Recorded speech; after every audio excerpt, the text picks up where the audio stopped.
Ok, salut tout le monde. Aujourd'hui, j'avais envie de traiter un fondamental avec vous et essayer de répondre à la question qu'est-ce que la permaculture? C'est une question qui a souvent été posée. Il y a beaucoup de réponses et de visions à ce sujet et j'avais envie de vous partager ma vision personnelle. Tout ce que vous allez entendre pendant cette petite conférence, ça n'a absolument rien de vérité ultime, bien entendu. Je vous invite à prendre ce que vous avez envie de prendre, à le critiquer et à vous questionner là-dessus.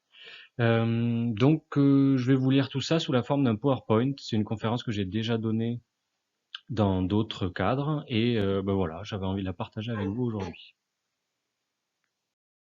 Le contexte principal dans lequel la permaculture a été imaginée, on l'appelle l'Anthropocène. C'est une époque géologique qui est caractérisée par un impact significatif de l'être humain sur l'écosystème Terre. Il fait suite, il y a 200 ans au grand maximum, il a fait suite à une période qu'on appelait l'Holocène qui, elle, était caractérisée par une grande stabilité climatique. Et c'est cette stabilité climatique, entre autres, qui a permis l'avènement de l'agriculture, donc probablement de la sédentarité aussi en quelque sorte. C'est donc absolument important de garder ça en tête. Oui, l'être humain a un impact significatif sur l'écosystème Terre, c'est aujourd'hui absolument indéniable. On est aussi dans un contexte de pic pétrolier. C'est quelque chose qui est très peu discuté, j'en ai bien peur. En tout cas, je l'entends très rarement. D'après certaines sources, le pic pétrolier pour ce qui est du pétrole conventionnel serait aux alentours de 2007 et le non conventionnel, gaz de schiste, etc., aux alentours de 2015. Au niveau mondial, mais bien entendu, l'Europe c'est différent des États-Unis, etc. Il y en a qui disaient que pour l'Europe c'était aux alentours de 2018. Alors les sources divergent de quelques années à chaque fois, mais quand même, il y a un consensus très global sur le fait que oui, à partir de maintenant, globalement, on ne produira jamais et on ne consommera jamais autant de pétrole que c'était le cas auparavant. La petite frise qui est sur cette diapo nous montre qu'il y a différents scénarios possibles face à ce pic pétrolier, soit une stabilité technologique, soit une explosion technologique qui pourrait du coup nous permettre d'accéder à de nouvelles énergies, par exemple, qui seraient potentiellement plus écologiques à exploiter. Une descente énergétique qui serait très probablement due à une volonté politique et un effondrement. C'est quelque chose qui se discute et qui fait peur parfois. Mais il y a quelques jours, c'était quand même programmé sur France 2 avec Pablo Servigne en invité, ce qui est quand même pas anodin. Ça prouve que le sujet est de plus en plus sérieusement considéré.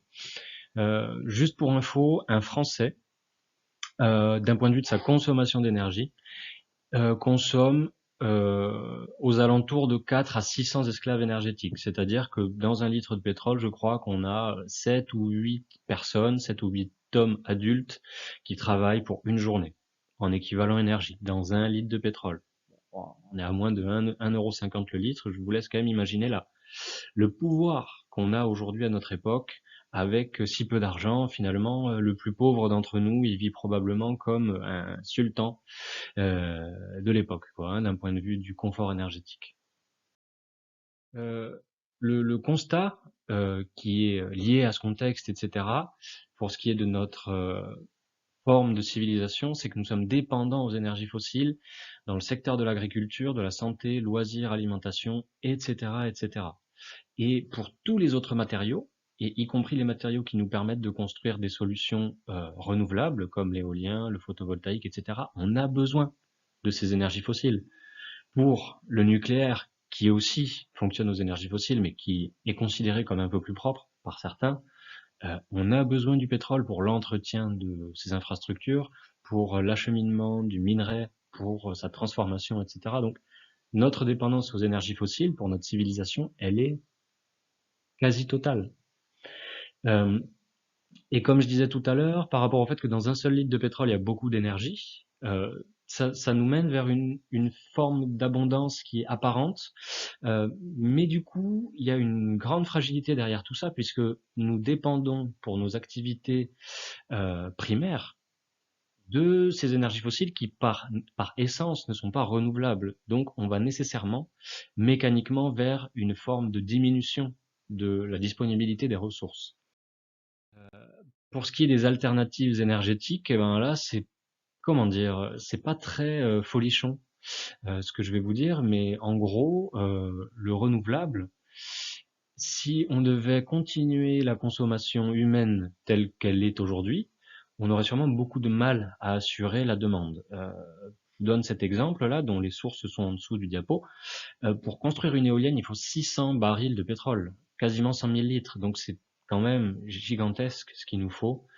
Et quand on sait que le pétrole est en train de se raréfier dans sa disponibilité économique, c'est-à-dire qu'il faut de plus en plus d'énergie pour en extraire de moins en moins, ce qui est donc de moins en moins rentable, euh, on peut se dire, face au rendement d'une éolienne, hein, justement, en comparaison, que il va être très compliqué de faire cette transition énergétique si on ne se questionne pas sur le besoin et la consommation.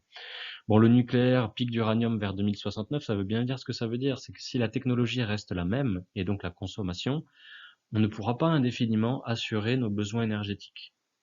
On parle très souvent de l'hydrogène. Je suis absolument pas un spécialiste, mais il faut beaucoup d'énergie pour chauffer de l'eau et en extraire l'hydrogène, même si je suis absolument pas un expert là-dessus. Mécaniquement, ça pourrait être le plus écologique du monde. S'il faut beaucoup d'énergie en fait pour obtenir cette chose écologique, c'est pas forcément si écologique que ça. Pour reprendre un petit peu l'histoire de la permaculture, qu'a quand même, on est en 2020, pratiquement, qui a une cinquantaine d'années quand même, sont deux personnalités australiennes, Bill Mollison et David Holmgren, scientifiques et essayistes pour les deux globalement, qui ont premièrement tenté de proposer une alternative à l'agriculture industrielle, d'où le terme de permaculture. Effectivement, c'était agricole.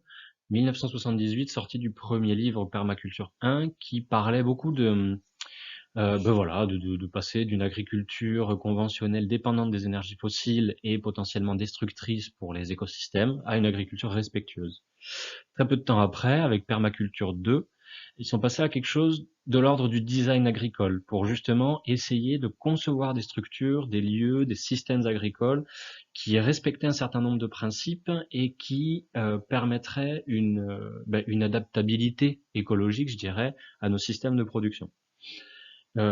Bien plus tard, Bill Mollison, lui seul, je crois, a écrit Permaculture Designer's Manual, design en permaculture. Voilà, le manuel qui permettait aux gens de s'y mettre. Qui là parle beaucoup plus purement de design. On va en parler un petit peu tout à l'heure. Et il y a eu une petite synthèse qui a été proposée dans les années 90, toujours par Bill Mollison, qui s'appelle Introduction à la permaculture. C'est repris aujourd'hui dans les différentes formations que les permaculteurs, les formateurs en permaculture proposent. Ce sont des introductions qui durent 2 jours. Et pour ceux qui veulent aller plus loin, en fait, on a un cursus de 72 heures autour des formations en permaculture. On pourra y venir plus tard, voilà. Et David Holmgren, début des années 2000, lui a publié un ouvrage qui s'appelait en français Permaculture, principes et pistes d'action pour une vie soutenable, je crois, de mémoire, que j'ai trouvé très intéressant d'ailleurs, qui retrace en fait ses propositions pour des principes d'attitude et de conception qui permettent d'aller vers des lieux de vie soutenables écologiquement. Alors, le cœur de la permaculture, à mon sens, c'est l'éthique, le soin à la terre, le partage équitable, le soin aux humains, pardon, soin à la terre, soin aux humains, partage équitable. Un petit exemple avec la bouteille d'eau, c'est un exercice que j'aime bien proposer en fait lors de nos animations, de nos stages, etc. C'est de prendre un objet, prenons une bouteille d'eau, et d'essayer de l'envisager selon ces trois principes, éthiques. Selon que la bouteille d'eau soit dans tel ou tel contexte, on va considérer que cette solution est plus ou moins acceptable. Il est certain qu'une bouteille d'eau dans un pays industrialisé, civilisé, entre guillemets, qui aurait des capacités pour traiter l'eau de manière beaucoup plus locale et éviter de produire des bouteilles d'eau, on pourrait considérer que dans ce contexte, étant donné que c'est évitable et que ça a un impact écologique, voilà, on pourrait se dire qu'on ne respecte pas l'éthique, par exemple, de soins à la terre et de soins à l'humain, puisque ça inclut des problématiques sanitaires. En revanche, dans le cadre de chantiers humanitaires, dans des lieux où l'accès à l'eau potable est difficile, si ce n'est impossible, dans des conditions actuelles, et bien forcément, ça change absolument toute la donne, et on peut légitimement se dire que la bouteille d'eau, pour le soin à l'humain, devient d'intérêt très important. Prenons le cas aussi d'une éolienne. Le soin à la terre est absolument pas évident d'un point de vue de l'éolienne, puisque comme on l'avait dit, on est obligé d'extraire une grande quantité de ressources. En revanche, on est sur un produit qui est d'une durabilité plutôt intéressante et qui va permettre à des gens d'atteindre un certain seuil d'autonomie. Donc, à ce niveau-là, ça dépend. Est-ce que l'éolienne, elle permet d'alimenter un certain nombre de foyers dont la consommation énergétique a été réfléchie de manière assez vertueuse pour mutualiser la ressource? Est-ce qu'on peut l'entretenir? Est-ce qu'il n'y a pas des sources plus durables d'énergie localement, etc. Voilà, ces trois principes éthiques, ils communiquent à chaque fois. Et du coup, il n'y a ni bien ni mal, mais uniquement des contextes. Et il est très important de garder ça en tête, c'est qu'il n'y a vraiment pas de solution idéale, même avec la permaculture. Et du coup, à nous tous de garder l'esprit critique à chaque fois, devant chaque contexte. La permaculture sont aussi des principes qui nous permettent, on va dire, d'aller vers le respect des éthiques. David Holmgren en a proposé 12, mais Bill Mollison en propose d'autres aussi, et certains formateurs, certaines personnes connues dans le monde de la permaculture indiquent qu'il y a pas loin de 30 principes, certains étant plus connus que d'autres. Voilà, un des exemples très connus, c'est le premier principe de Holmgren qui est observer et interagir. Où là, on est vraiment sur un principe d'attitude plutôt que de conception, et qui dit que à la base de tout, il y a l'observation. Ça va nous apporter des informations, une forme de connaissance de notre lieu, et grâce à ça, on va pouvoir concevoir de manière plus adaptée à la réalité actuelle. Comme je disais, il n'y a pas de solution préétablie en permaculture. On ne peut pas transposer des idées d'un endroit à un autre sans réfléchir à notre réalité contextuelle. Je vous passe sur la liste des principes parce que c'est vraiment un travail à part entière et peut-être que je vous proposerai des articles à ce sujet pendant ma série 30 jours pour y penser. La fleur de la permaculture, c'est dans quel champ d'application plutôt, je dirais, on va utiliser l'éthique et les principes pour transformer les facettes de nos vies et les rendre plus en accord écologiquement, socialement, économiquement, etc. Donc, du coup, c'est quelque chose de très large, enseignement et culture, outils et technologies, habitat, etc., etc. Rien que là, déjà, on voit qu'on ne se cantonne pas, en fait, au jardin, uniquement au jardin ou au monde agricole. C'est ça qui me plaît, en tout cas, dans la permaculture, c'est son aspect holistique. Holistique voulant dire qu'on essaie de tout voir comme un tout, justement, et pas les parties fragmentées. Du coup, une définition de la permaculture serait que c'est une démarche d'abord qui est basée sur une éthique et des principes, comme je vous l'ai dit, mais aussi une méthodologie de conception qui, grâce aux principes, va permettre de concevoir des solutions durables, des lieux de vie, des systèmes économiques, des systèmes sociaux, etc. Et en accord avec les trois éthiques, on serait sur quelque chose d'écologiquement soutenable, de socialement équitable et d'économiquement viable. La définition, à mon sens, de la soutenabilité, qui est chère à la permaculture, c'est que ces trois choses soient satisfaites, à la fois l'économie, l'écologie et, je dirais, le social, puisque inutile de faire pousser beaucoup de légumes en abondance si on n'a pas déterminé des systèmes équitables pour les partager, sous-entendu pour éviter des conflits plus tard, puisque les conflits sont absolument destructeurs pour les systèmes humains, et pas que les systèmes humains, mais aussi les écosystèmes naturels, et économiquement viable parce que nous devons quand même être honnêtes. Euh, Critiquer le système capitaliste, pour reprendre cet exemple, très bien, mais on a des besoins. On a besoin de se nourrir, on a besoin de se mettre à l'abri, etc. Et c'est là que l'économie entre en jeu, pour permettre à des biens et des services de passer d'une main à l'autre. Et du coup, toute solution qui ne serait pas économiquement viable ne serait pas soutenable non plus. On pourrait faire de l'écologie pure, mais qui exclurait l'être humain, alors que finalement on a besoin de survivre, et c'est pour ça qu'on exploite les écosystèmes. Le but de la permaculture, c'est d'exploiter les écosystèmes dans une forme qui est soutenable, qui nous permet de conserver la capacité de la nature à produire des ressources pour nous et pour les autres êtres vivants, puisqu'on dépend de la santé des écosystèmes pour notre survie. Aujourd'hui, c'est un fait établi et absolument inattaquable. La permaculture, puisque c'est quelque chose qui revient quand même très souvent, non, c'est pas une miracle c'est pas une méthode miracle du jardinage sans travail et sans eau. Ce ne sont pas des buts de permaculture. Les buts, ce sont une technique comme une autre. Et ça n'appartient donc pas au modèle, au monde agricole exclusivement. Imaginons que peut-être la moitié des habitants de la planète vivent dans des villes, et on comprendra à quel point, si on se cantonne au monde agricole, on se retrouve face à des problématiques si on considère que la permaculture est une solution intéressante pour concevoir un futur soutenable. Alors, des exemples du monde agricole, puisque c'est quand même de là que ça part, hein, même si aujourd'hui ça ne se cantonne plus uniquement à ce monde-là. Elliot Coleman est un Américain, un maraîcher, qui a beaucoup inspiré en fait certains des pionniers aujourd'hui. Donc en fait, c'est peut-être le pionnier des pionniers. Et donc ce monsieur vit dans le Maine aux États-Unis, et son idée était de produire des petites surfaces très intensément. Ça répond à un des principes de la permaculture, et même à plusieurs d'ailleurs. Et ce monsieur-là donc n'est pas mécanisé du tout. Il produit des légumes sous serre qui sont non chauffés. Il a tout un ensemble de méthodes qui détaille dans un bouquin notamment. Je crois qu'il en a écrit plusieurs, mais j'en ai lu un de sa part, qui est des légumes en hiver. Je le trouve intéressant et je le conseille.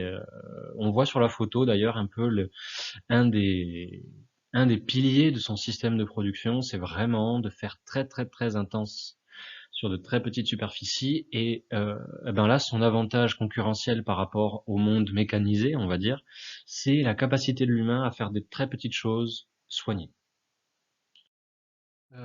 Hop, un autre exemple où là on voit des pousses à droite à gauche, d'autres planches qui sont elles au contraire très fournies, tout ça. Bon, ce monsieur a conçu un certain nombre d'outils qui aujourd'hui sont considérés comme de très bons outils manuels et qui permettent de gratter des euros en tant que maraîcher.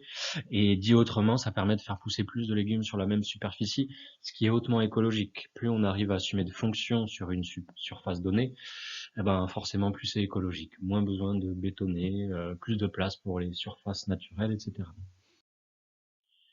Tiens, un exemple des outils dont je parlais. À droite, c'est le semoir à 6 rangs qui permet donc sur une plate-bande, comme on l'a vu sur la photo précédente, de mettre une douzaine de rangs de légumes. C'est plutôt pas mal. Après, c'est assez compliqué à mettre en œuvre. Moi, j'ai un modèle qui est plus petit que ça, à moins de donner un soin absolument magnifique à la terre, on obtient des résultats qui ne sont pas terribles. C'est pour ça que c'est quand même adapté à des personnes, je dirais, qui sont professionnelles, ou en tout cas qui ont une rigueur extrême et qui sont prêts à donner de leur personne dans un premier temps. La photo de gauche, c'est une espèce de micro-bineuse qu'il a fabriquée avec une perceuse à batterie. Je trouve ça super intéressant. J'adorerais pouvoir me procurer un outil de ce genre-là ou me le fabriquer. Je prends pas le temps pour faire ça, mais peut-être qu'un de ces quatre, pourquoi pas.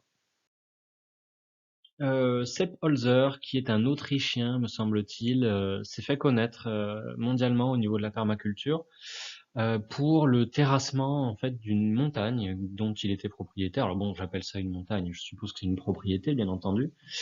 Et donc, il a tout terrassé au bulldozer pour le schématiser vraiment. C'est assez vulgaire de le schématiser comme ça, mais pour autant, c'est la réalité. Il y a un certain nombre de documentaires, je crois, à son propos, en fait, qui sont trouvables sur YouTube sans problème, qui sont complets, etc.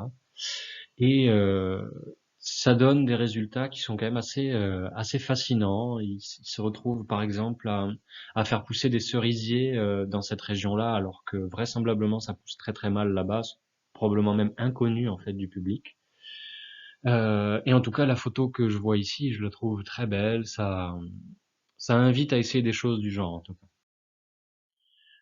Percival Alfred Yeomans est l'auteur de bouquins autour du keyline design, qu'on appelle le design en ligne clé, euh, qui permet en fait de concevoir et de gérer des paysages en optimisant l'usage de l'eau, pour éviter l'érosion, pour favoriser la sédimentation, l'accumulation d'eau aux bons endroits, etc. Et donc, concrètement, les courbes de niveau qui permettent le design en ligne clé, c'est ce que vous voyez sur cette photo.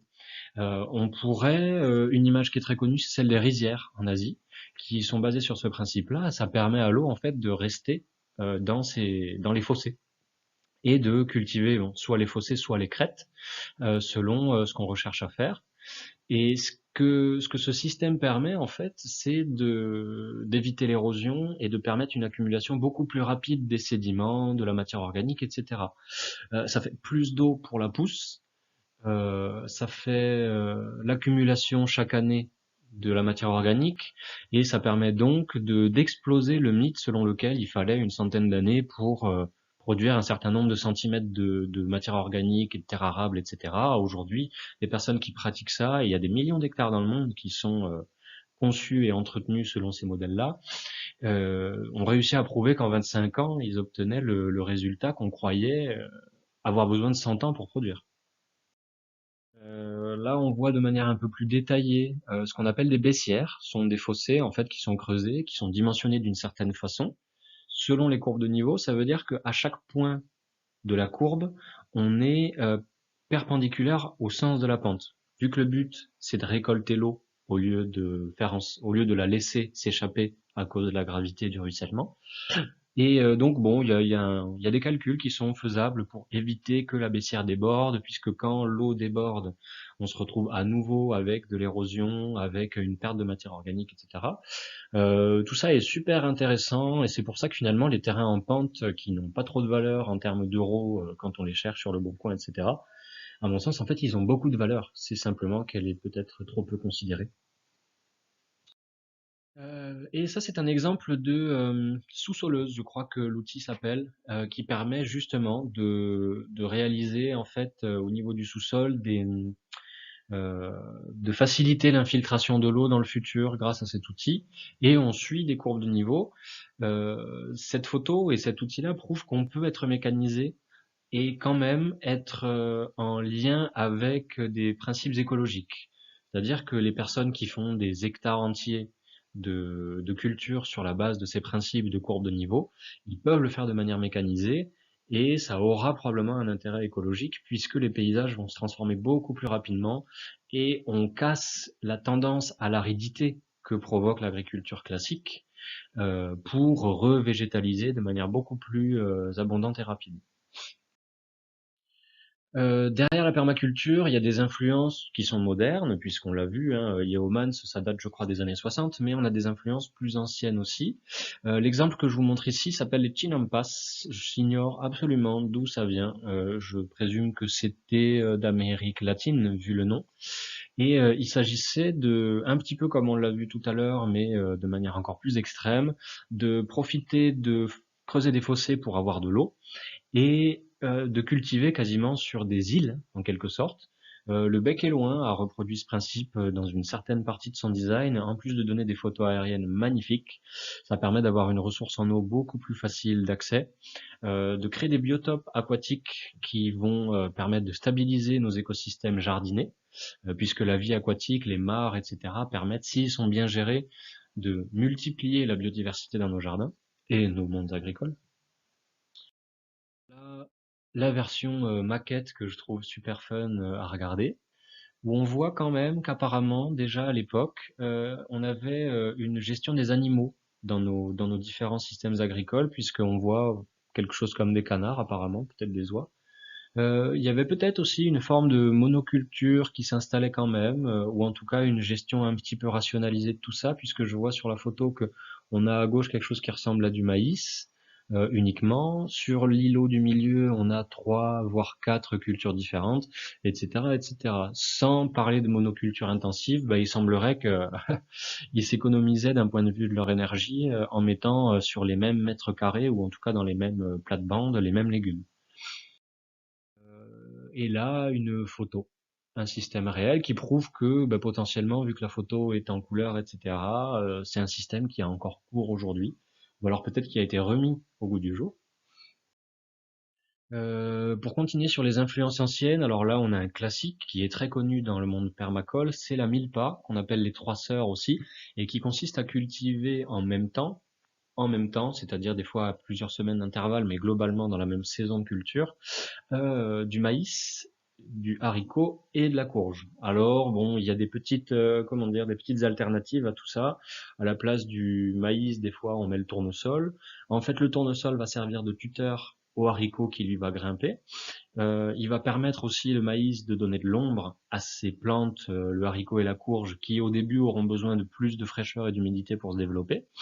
Le haricot, lui, permet à une bactérie de vivre en symbiose avec ses racines. Cette bactérie, elle récolte l'azote atmosphérique et comme par hasard, l'azote sert au feuillage des plantes. Ça permet de le développer plus rapidement et plus sainement.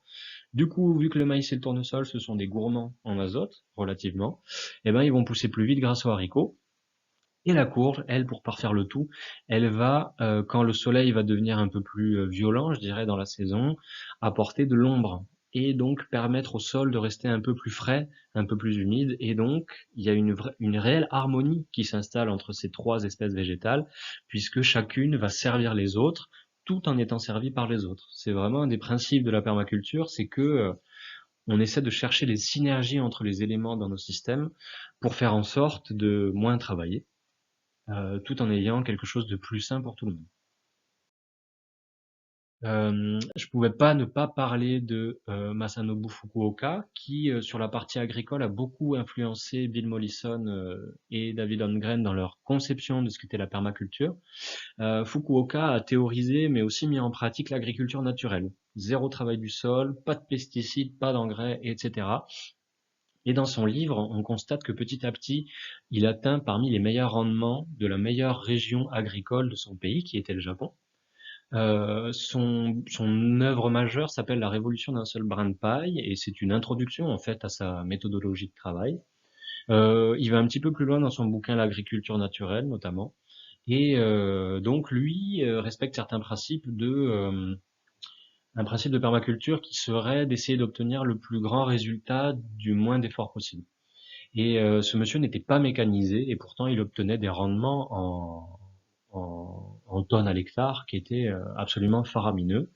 Il y a quelques vidéos qui traînent sur YouTube de lui et que je vous invite à aller voir vivement.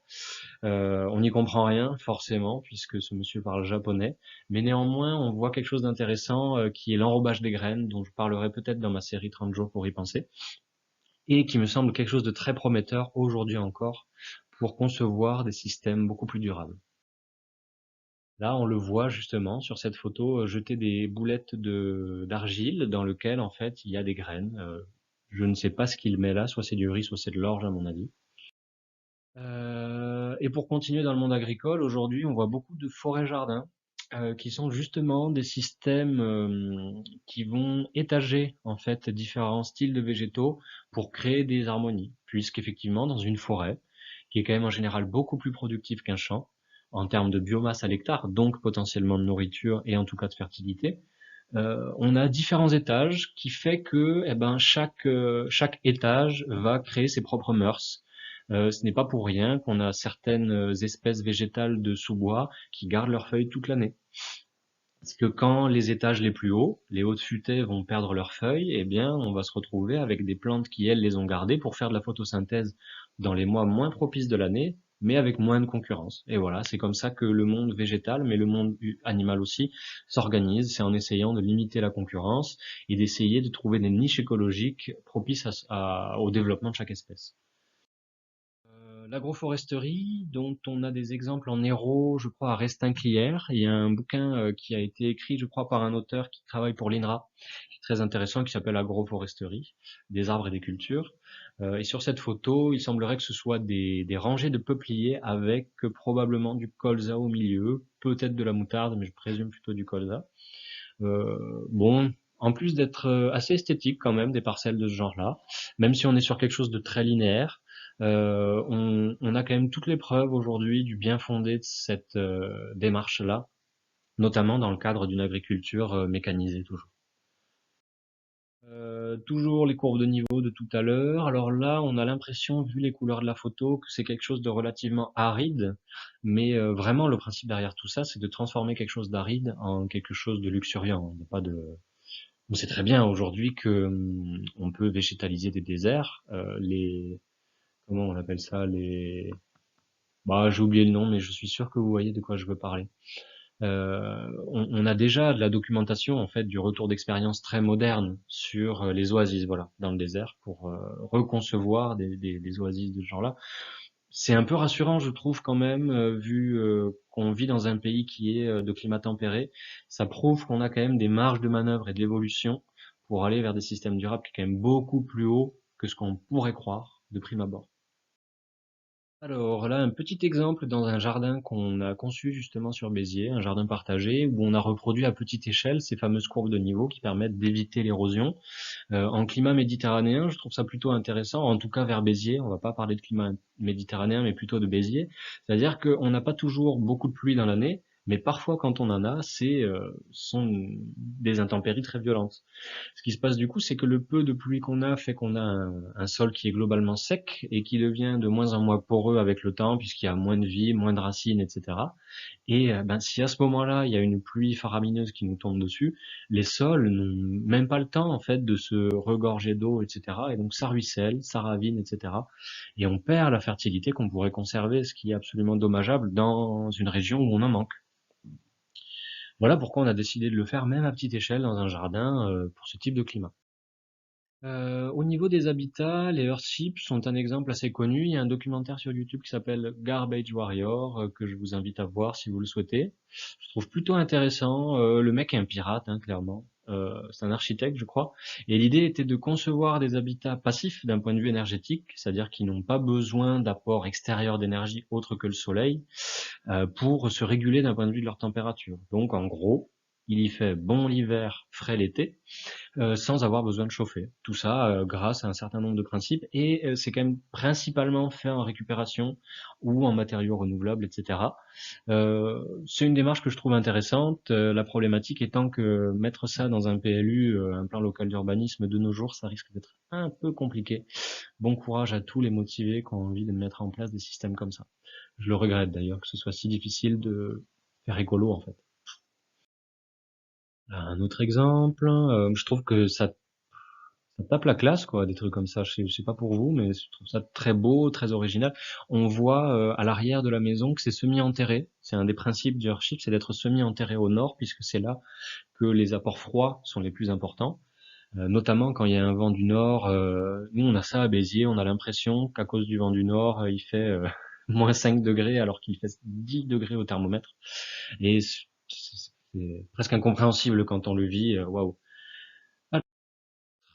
Ah là, on a la construction du mur au nord en fait qui va nous permettre de semi-enterrer. C'est du pneu avec de la terre, comment on dit, de la terre battue, de la terre battue à l'intérieur. Donc c'est hyper intensif en main d'œuvre. En revanche, ça demande quand même assez peu de compétences à la base pour se lancer sur ce genre de chantier. C'est ça qui est intéressant et c'est pour ça que en général ça se fait sous forme de chantier participatif pour que chacun puisse apprendre des choses et en même temps apporte de sa force de travail pour le propriétaire des lieux. Et c'est une belle forme d'économie sans argent à mon sens et je la promeus personnellement. Le Carter, là sincèrement je connais pas trop, mais j'avais envie de partager cette photo parce que je trouve ça magnifique et en tout cas ce qui est sûr c'est que ça utilise des matériaux complètement renouvelables. Je pense que tout au plus il y a un enduit de chaud à l'extérieur, mais ça doit être du terre-paille ou alors de la terre. On est sur quelque chose d'en plus très intégré au paysage, puisque vous voyez, on a des courbes, on n'a vraiment rien qui soit vraiment carré. On peut ne pas aimer, en revanche. Bon, ça, en même temps, les goûts et les couleurs, je vais pas les discuter ici. Un exemple un peu plus impressionnant. Euh, Bon, faut être prêt, hein. Je pense qu'il faut être prêt quand même pour pour voir tout ça. Je me régalerais de voir les réactions de certaines personnes à une architecture aussi ronde, aussi courbe, etc. Mais je pense qu'il doit y avoir un sentiment d'harmonie qui se dégage quand on vit dans un tel lieu, si on veut bien accepter en fait que l'harmonie passe par des courbes naturelles. Un petit exemple, bon, là c'est un petit peu plus avec les moyens du bord, on n'est ni photographe ni architecte, mais c'est dans le jardin que je vous ai montré tout à l'heure avec les buts en courbe de niveau. On a décidé de construire une serre, en fait, on a fait ça en éco-construction et en chantier participatif. En torchis pour le mur qui est en fait sur la gauche de la photo, et en bouteille de verre avec un mortier de terre sur la face de la photo, oui sur la face de la photo que vous pouvez voir actuellement. On n'a pas fait les finitions sur cette photo, mais malgré tout, je trouve que ça donne un résultat qui est quand même assez intéressant. Le gros intérêt de cette démarche, c'est que déjà, elle est assez écologique dans le sens où on utilise quelque chose qui en France est un déchet. Il n'y a pas vraiment de circuit de revalorisation du verre, à part le recyclage, qui est quand même un gouffre énergétique, il faut le dire. Et en fait, on peut jouer avec les tailles, les formes et les couleurs. Parce que bah, il suffit de récupérer des bouteilles de Perrier qui sont de telle couleur, des bouteilles de tel alcool qui sont de telle couleur, etc. Et bah, si vous avez envie de vous régaler, vous regardez ça sur Internet, mur en bouteille de verre. Il y a des exemples qui sont franchement magnifiques. Et moi, ça me plairait pas mal d'avoir ça chez moi. L'intérieur de la serre, bon, ça nous parle pas beaucoup, sincèrement. L'idée, c'était de vous montrer en fait les couleurs qui se dégagent quand le soleil commence à se coucher et qu'il arrive sur les murs. Mais bon, on passe. L'énergie et l'habitat, pour continuer un peu sur ce qu'est la permaculture et pas uniquement le monde agricole, j'ai pris l'exemple du frigo par évaporation qu'on appelle le ZIR au Maroc, ou le ZER, je ne sais pas comment ils le disent, et qui est en fait permet de conserver des aliments sur une période plutôt courte quand même, à une quinzaine de jours par exemple pour des tomates, mais sans apport d'énergie, simplement en mettant de l'eau. Je vais pas vous en dire beaucoup plus sur le principe parce que j'aurais peur de pas y arriver, faut être honnête. Mais je crois que sur mon mémoire de permaculture, il y en a. Donc bon, pour ceux qui sont vraiment intéressés, je pourrais vous donner le lien en commentaire.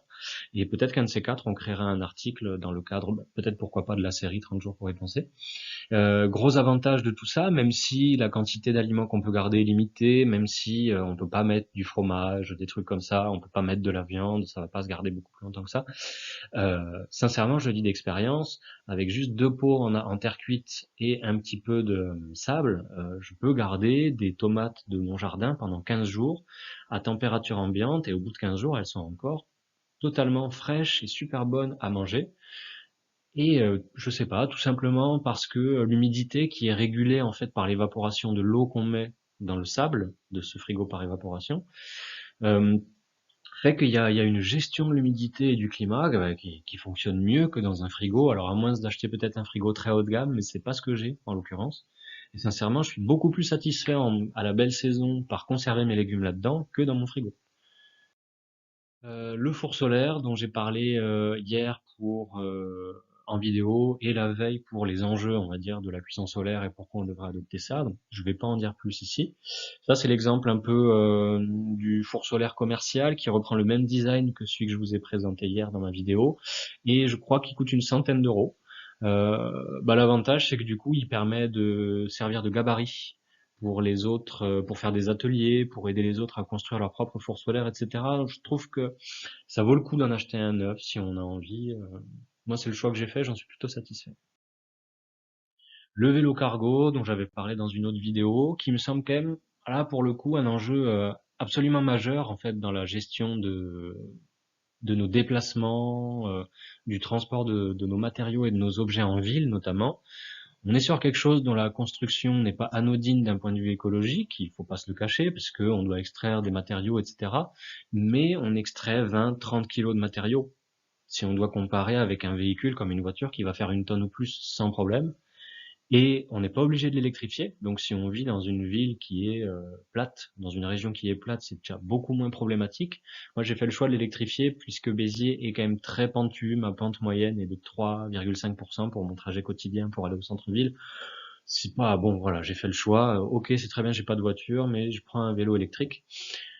On en revient toujours à cette éthique de la permaculture qui fait que on doit s'adapter à son contexte et trouver des systèmes qui nous permettent d'être adaptés économiquement à notre réalité du moment, sans pour autant faire trop de mal à notre écosystème. Et du coup, pour 30 kilos de minerais extraits pour faire le cadre, les outils, etc., eh ben, je me retrouve avec un véhicule qui me permet de transporter 90 kilos de matériel sans me compter dessus. Je peux donc transporter un adulte, un homme adulte sans problème. Je peux transporter des outils de jardinage pour aller dans les jardins, etc. Il y a vraiment, sur Internet, il y a tout plein d'exemples, en fait, de ce que font les gens avec des vélos cargo. Et ça me semble, à moins que demain, des villes entières décident de repasser à la traction animale, et des carrioles et des chevaux, etc. Mais j'en doute complètement. Ça me semble une alternative hyper crédible à la voiture, qui, sans forcément la remplacer entièrement, quand même aide à s'en passer en partie, quoi.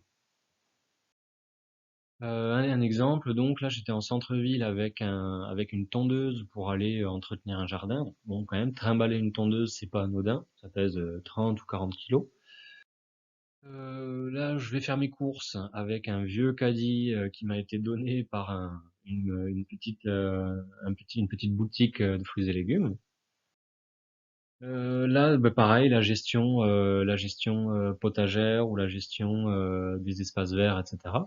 Voilà, vraiment avec ces systèmes-là, on peut être assez créatif quand même sur la forme et ça peut aller assez loin quand même. La culture et l'organisation, là je suis sur quelque chose de plus abstrait, je vais pas pouvoir vous montrer beaucoup de photos, mais j'avais envie de vous parler de la communication non violente, qui me passionne quand même, qui m'est très cher et j'en parlerai beaucoup quand même dans cette série 30 jours pour y penser, même si je l'appelle pas communication non violente. Euh, L'idée c'est de comprendre ce qui fait qu'un conflit survient chez des êtres humains et de le dénouer en se reliant aux sentiments et aux besoins toujours dans le moment présent, quoi. Et donc ça fait le lien avec quand même beaucoup de choses, la guerre, la violence physique. Ça a été appliqué avec succès par le père de cette démarche qui est Marshall Rosenberg, mais par plein d'autres médiateurs qui ont été formés par ces soins, des condamnés à mort, des gangs de rue, l'organisation, le Centre pour la communication non violente, il est présent dans 60 pays. Ils ont créé un millier d'écoles dans le monde qui permettent d'éduquer les enfants sur la base de ces principes-là. Et nous, on propose dans l'association des ateliers autour de la communication non violente, qu'on n'appelle pas comme ça, puisque c'est une marque déposée avec des formateurs certifiés, etc. Si la communication non violente vous plaît et si vous avez envie de la partager, je vous invite à vous rapprocher soit de formateurs certifiés qui pourront vous indiquer comment la communiquer au mieux dans le respect, on va dire, des principes de base sans la dévoyer. Et c'est pas pour rien qu'il y a des gens certifiés et des formateurs agréés, on va dire. Euh, bon, qu'est-ce que je peux dire de plus là-dessus? J'en parle très souvent, donc j'y reviendrai dans d'autres vidéos ou dans d'autres articles écrits pour la série. Un livre qui m'a beaucoup plu et que j'avais envie de partager aussi, qui s'appelle Reinventing Organizations. Il est écrit par un Français qui s'appelle Frédéric Laloux, et il parle en fait des nouvelles formes d'organisation aujourd'hui qui sont chères à la permaculture humaine. On parle de sociocratie, de holacratie, on parle de gouvernance partagée. Il y a de plus en plus de contenu qui est proposé par des organismes de formation ou par des sortes d'ONG, des groupements, etc. Les Colibris et l'Université du Nou proposaient un MOOC, un cours en ligne massivement ouvert en fait sur la gouvernance partagée, qui est très intéressant. On a pu rédiger un petit guide de la gouvernance partagée sur la base du travail de l'Université du Nou. On vous invite à aller voir tout ça avec un grand plaisir. C'est très intéressant. Certaines des méthodes qu'on peut appliquer en fait dans nos entreprises, dans nos familles, etc., pour apporter de la cohésion, de l'intelligence collective, permettre l'intégration des membres et une compréhension mutuelle, ça me plaît beaucoup. Et je reprends deux exemples de Reinventing Organizations qui parlent d'une fonderie de cuivre pour l'automobile en France qui s'appelle Favi. Donc là, on est sur un exemple très terre-à-terre industriel, mais de services de fabrication.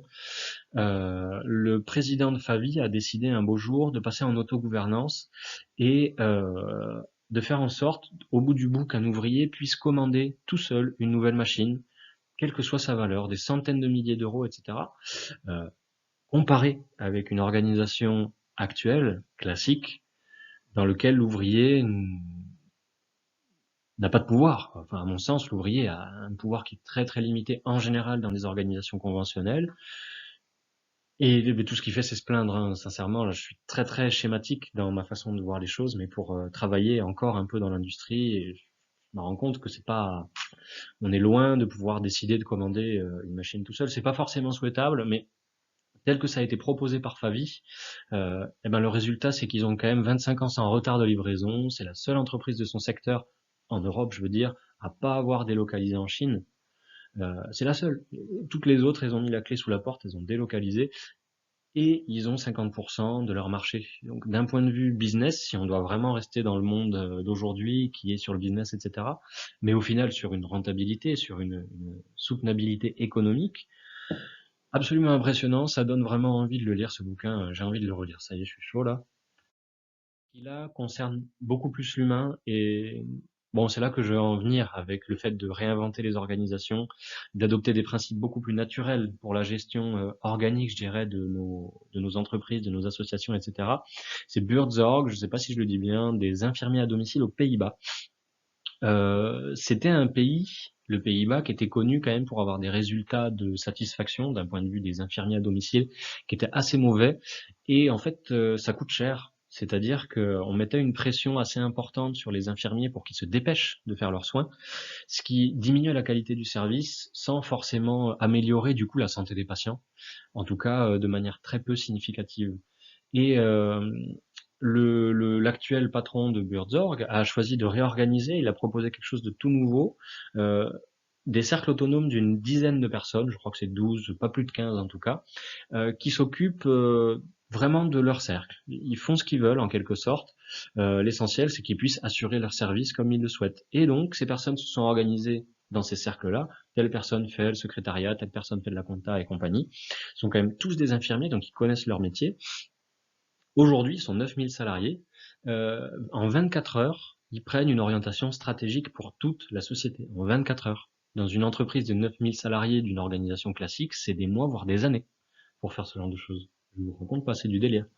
Et tous les salariés sont sollicités. Ils ont tous un pouvoir égal dans la prise de décision finale parce que leur avis est sollicité et qu'ils peuvent révoquer la décision qui a été prise ultérieurement. C'est quelque chose de très organique, etc. Et il y a des fois où ça ne fonctionne pas, mais il y a des fois où ça fonctionne incroyablement.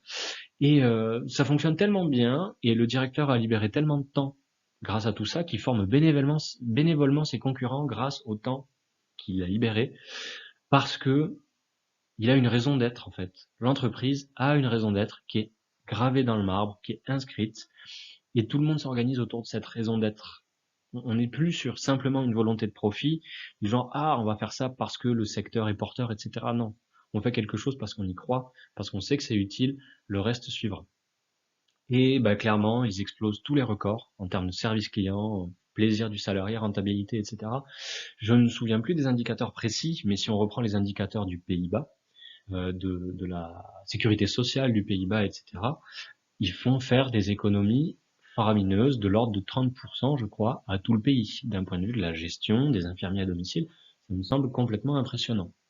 Tout ça dans le plaisir, hein. Et c'est-à-dire que là, on se retrouve avec une organisation qui fonctionne. Il y a beaucoup de personnes qui disent oh ça va très bien pour le patron parce que il se fait de l'argent. Ben oui, bien entendu, mais les salariés aussi se font de l'argent, ils prennent du plaisir, ils fonctionnent mieux. Du coup, l'entreprise grossit. Je trouve que tout le monde peut y gagner dans ce genre de structure. En conclusion, pour ce qui est de la permaculture, à mon sens, c'est l'éthique avant tout.